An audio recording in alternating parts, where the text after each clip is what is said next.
Здравствуйте, уважаемые!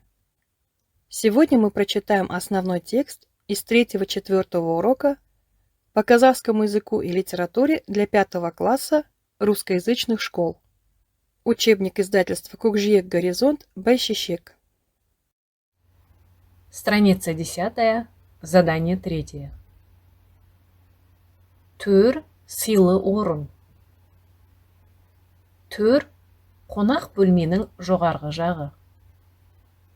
Ол жасы үлкен адамдар, қонақтар отыратын сыйлы орын.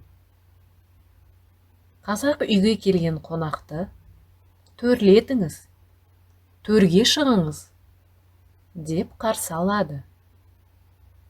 Көрпе төсеп, жастық қойып, төрге отырғызады, құрмет көрсетеді.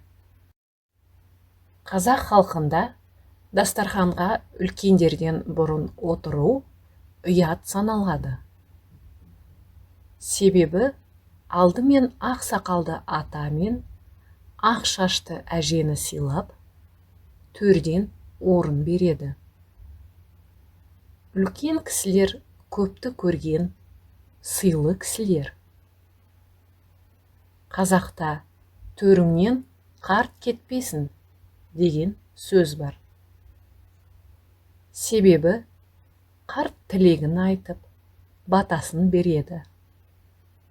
Төрде қарттар, одан төмен жастар отырады. Тамаққа да үлкендерден бұрын қол созуға болмайды. Ол әдепсіздіктің белгісі. Дастарханда үлкендермен жарысып сөйлеу де ұят саналады. Қазақ дастарханы дос, бауыр, туыс қана емес, кез келген адамға ашық. Қазақтар бір-бірінің үйіне барып, жиі араласқанды ұнатады. Әсіресе ата-анасын әрқашан құрметтеп, үйіне шақыру, төрге отырғызу қазақ баласы үшін әрі міндет, әрі парыз. Өйткені дастархан жақсылықтың басы, қуаныштың белгісі. Уважаемые зрители, конспект урока полностью, со всеми выполненными заданиями и параллельным переводом на русский язык вы можете приобрести, написав нам на WhatsApp.